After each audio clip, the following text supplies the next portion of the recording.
Surviving infidelity.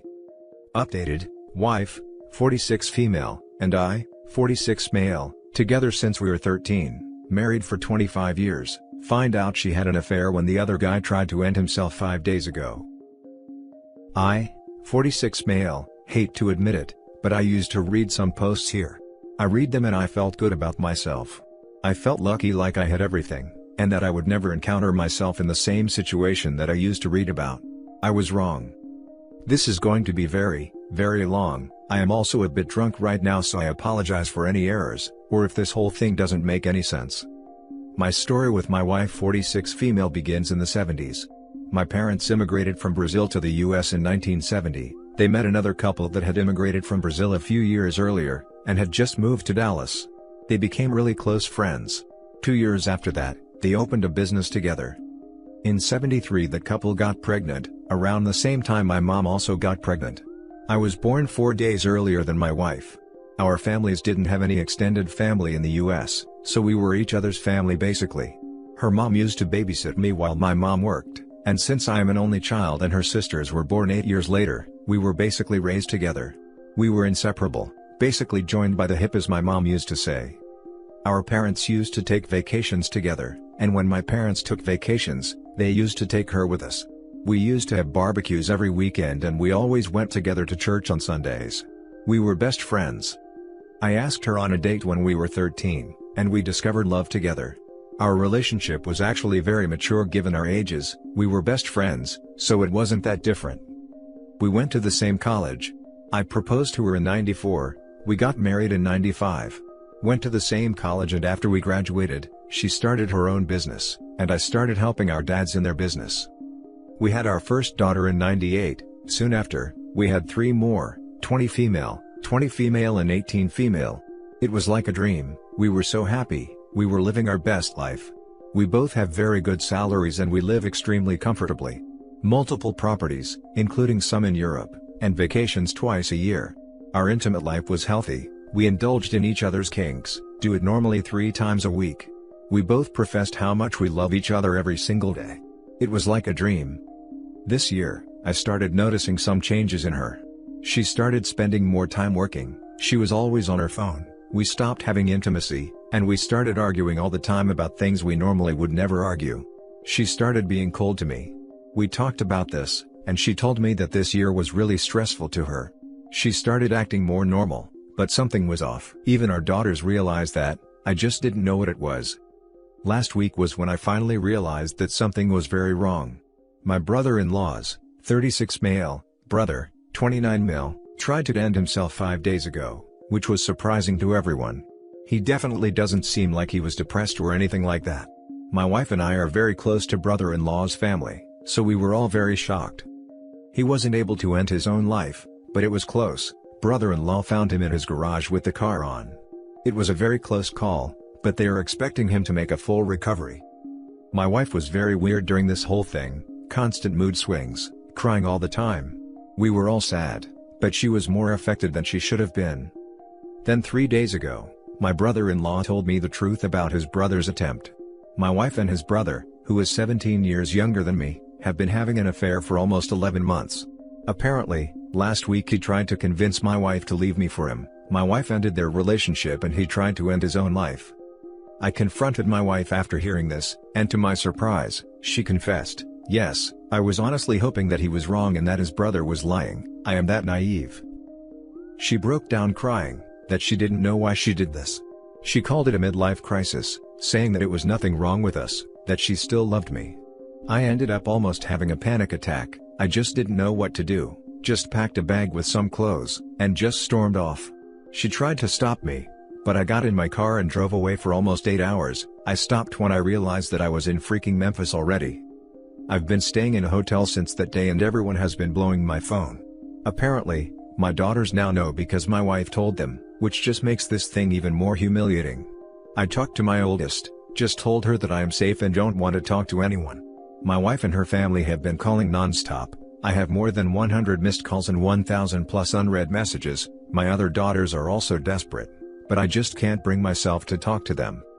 For the last 2 days, I have already drunk 2 bottles of wine and 1 bottle of whiskey.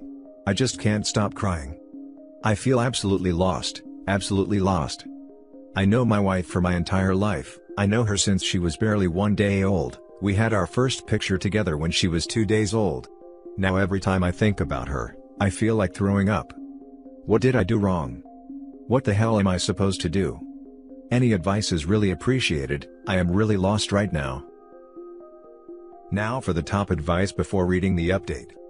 Just some advice on the practical side: save all the messages from her, text and voice. Your lawyer will need them. Texas is not a no-fault state according to a quick Google search, so her admitting to her affair in text or voice messages will be important. Even if you decide down the road to try to reconcile, you'll want a post-nup agreement, since there is a business involved, and her admission of guilt will be helpful. Second piece of advice: stop drinking. Booze is a depressant, and will only make you feel worse and make bad decisions. Your wife has created enough bad decisions and bad feelings already. Third, get a lawyer ASAP. Even if you don't divorce, you need to know what your rights, options, and the best way to proceed legally to protect yourself are. Finally, go home.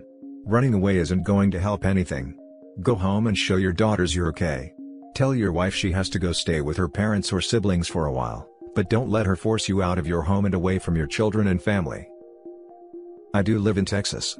While money is the least of my concerns right now, I need to start looking into that. I know that I need to go home, but I just can't imagine going home to see my wife or our daughters without crumbling. What the hell am I supposed to do? You do the bare minimum: you stop drinking and head back home, kick her out, or at the very least have her stay with family. You need time to decompress and fully come to terms with your life. Give it a few weeks, don't make any stupid or impulsive decisions until you're sound of mind. It's still early days, and you're clearly having a breakdown. There is zero excuse regarding your wife's affair. Midlife crisis or not, it doesn't justify her affair or actions. Don't pity her affair partner. This wasn't some child. The man's about to turn 30. He knew full well what he was getting himself into.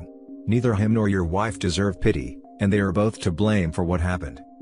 Head back home the moment you sober up. Text or call your wife ahead of time, and make sure she understands that she needs to be gone the moment you're back. You need time to process. The questions and answers can come later. Here's a list of stuff you'll need to do below. 1. STD test. 2. Consult a lawyer, even if you're still on the fence. 3. Demand a full written timeline of the affair with details, censored and uncensored version. 4. Full access to your wife's electronics and social media. 5. No contact with the other guy and his family, might include brother-in-law to avoid drama. 6. Read up on the survivinginfidelity.com healing library, and consider posting over there. 7. Implement the 180. 8. Therapy, for yourself and kids. 9. No intimacy, it'll just complicate things and it'll be used as a tactic to get you to stay. 10. Don't drink or turn to drugs in your grief, take up running or working out. Boxing is a good alternative that will deal with the anger once it sets in. Do not blame yourself. Your wife is old enough to know actions have consequences. This wasn't some one-off drunken kiss, it was a full-blown affair that nearly lasted a year. It was physical and emotional, so I expect the worst in both aspects. Do not stay for your kids, do what's best for you, even if that means walking away. I, 46 male, hate to admit it, but I used to read some posts here. I read them and I felt good about myself. I felt lucky, like I had everything, and that I would never encounter myself in the same situation that I used to read about. I was wrong. LOL, me too bro. Made me feel great. Guess what, we both were wrong, haha. It just sucks. I never expected to be that guy, feels so stereotypical. I felt that what we had was unique. Who can say that he was married to someone that he knows since he was born and started dating at 13? My mom took me to meet her for the first time when she was hours old, Jesus Christ. And now for the update. Hi everyone, a lot happened during these last few days. I apologize for my writing on this one. I am a bit drunk and my brain is thinking this in Portuguese, and writing in English, so it's probably going to be a mess. I decided to sober up and go back home on the 23rd. I was not in a good mental state to drive, so I ended up hiring someone to drive me back to Dallas. I avoided everyone when I arrived there. I just wanted to see my daughters and my dogs. I asked my youngest to warn my wife that I didn't want to see her, and she went to stay with her parents. For sake of understanding, I will name my daughters. The oldest is Sarah, the twins are Amanda and Amelia, and my youngest is Emily. My daughters were basically my shadows growing up. I'm extremely close to the twins and Emily. Sarah is a different story. We were very close when she was a kid. Once she was around 17 to 18, she started acting out and put a lot of distance between us. Since then, she kept getting closer and closer with her mother and more distant from me. I've tried several times to bond with her, but she always kept me at arm's length. When I got home, I told my daughters that I had arrived and went to see my dogs. They arrived shortly after. They were all very emotional. We talked for hours. I admit that I cried a bit, a lot. We hugged together. I received tons of kisses. They were very surprised at how their mother could do something like that to me. They said that it changed how they view their mother. It went on and on, with them basically talking about their mother in a very unpleasant way. It was a bit shocking, to be honest. I felt extremely uncomfortable hearing them saying that stuff about her. In normal circumstances, I would never allow them to speak about her in that way. I was very surprised at how vocal they were, especially Sarah. Sarah adored her mother, they were very close, and even though she saw the mess I was, her reaction felt strange. We ordered dinner, had a nice meal together, laughed a bit. I decided to drink a bit to numb myself before bed, drank a little too much, and went to sleep. Sarah woke me up. She told me that she was having trouble sleeping and asked me if she could sleep with me that night. I was very surprised. She was a very sick kid growing up. She was diagnosed with leukemia when she was barely 3, and she had problems sleeping on her own until she was almost 8. The only way she could fall asleep was with her head on my chest. She got on the bed, snuggled with me, her head on my chest just like when she was a kid. I was almost sleeping again when she began crying. She was basically having a panic attack, mumbling words I just couldn't understand in Portuguese. We have this habit in the family. My parents, when they were really excited or emotional, started speaking Portuguese out of nowhere. My daughters and I inherited that as well. She kept saying that it was all her fault, that she was sorry for doing that to me. Eventually, the others woke up and I was able to calm down Sarah. Eventually they started speaking. It was all in Portuguese, so I will try to summarize the whole thing. Apparently, 7 months ago, Amelia went back home earlier one day and caught my wife and brother-in-law's brother in the act. My wife begged her to not tell anyone, which obviously meant that Amelia told Amanda, and that Amanda told Emily, which meant that Emily told Sarah. They just can't keep a secret between themselves. Sarah confronted my wife and she gave all sorts of excuses. In the end, she promised Sarah that she would stop and begged her to not tell me. Sarah was able to convince the rest of the girls to not tell me. To make things even worse, my wife is not even a little smart. 2 months after Amelia found her in our house, Emily caught them in my wife's car. Cue the same thing, my wife begging our girls to not tell me, that she was just weak, that she still loved me and couldn't afford to lose me. Sarah was able to convince the rest of the girls to not tell me, again. They were all crying and hugging me at that point. Sarah was hugging me so tightly that I honestly thought my ribs would break at any moment. Then it started making sense. My parents were quite wealthy, my wife's parents were not. When it came to parenting our kids, I always spoiled them a bit too much. It was one of the biggest reasons that my wife and I used to argue about. We eventually agreed that spoiling them too much would not be wise. But this year was different. My wife went against everything we had discussed before. In June, she gave Sarah a new car without even discussing things with me, a Model S, not a cheap one. 2 months ago, my wife bought an apartment in Boston for the twins, because apparently, living in the dorm was really stressful. Again, she didn't discuss this with me. The issue was not the money. My wife and I are very successful. But out of nowhere, she started giving them gifts. These two are the biggest examples. It caused some fights between us, but her excuse was always the same. 2020 was being really hard on them. I asked them point blank if the reason their mother was giving them those gifts was to keep them quiet. They didn't answer. They just said that they didn't want to hurt me. I admit that at that point I lost my temper. I just told them in not a very nice way to get the hell out of the house. I packed my things, got my dogs, and drove to Marshall. I own a ranch outside the city. It's a miracle that I didn't end up dead, considering that I was definitely not even a little sober. Against the odds, I arrived safely there. For the first time in 46 years, I almost spent Christmas alone. But there he was, my new best friend. A bottle of Blue Label. We haven't met before, but I got to say, we actually bonded pretty well through the holidays. I was a mess. I cried more in the next 5 days than I had cried before in my entire life. It was definitely not pretty. The only thing that kept me sane was my dogs. I honestly didn't know what to do. I kept asking myself, what did I wanted to do at that point? And the only thing that crossed my mind was visiting my parents. My mom died in 2013, she was hit by a drunk driver and didn't survive the accident. My dad died only 4 months after that. He lost his battle to lung cancer after treatment for almost 4 years. My mom wanted to be buried in the city she was born in, Brazil, and my dad wanted the same, so I buried them there. It was hell. I was very attached to my parents and I didn't have a place to speak with them. I have Brazilian citizenship since my parents were born there, got a COVID test, which followed the recent trend in my life and came back negative, bought a ticket and 13 hours later I arrived in Brazil. 8 hours after that, I arrived in the city where my parents are buried, small city, less than 20,000 inhabitants. I spent New Year's Eve, drinking scotch with my parents. I could feel my dad's disappointment from beyond his grave, surprisingly creepy. I miss him. That's where I am so far. My phone was blowing up with calls and text messages from everyone, so I just decided to not recharge it anymore. Not sure how I'm going to proceed. I'm just sinking in my own misery at this point, living day by day. Thanks to everyone who reached out to me, a special thanks to user Belazazinho1. Happy New Year. Now for some closing comments. After finding out all that you did from your children, it makes your path pretty clear. Hire a lawyer, the meanest one with the best reputation for brutal tactics, file and serve your soon-to-be ex-wife. Kick her out of your house.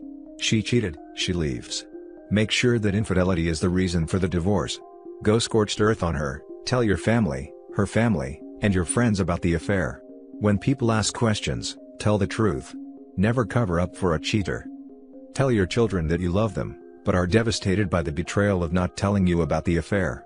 Tell them how disappointed you are, that they could be bribed to keep their mouths shut. Let them know not to contact you, that you will contact them when you are ready. Get yourself into therapy. You need to learn how to cope with the betrayal, without alcohol. You would be better served by joining a gym, working out, eating right, and getting proper rest. Get some help, stay strong, you can get through this.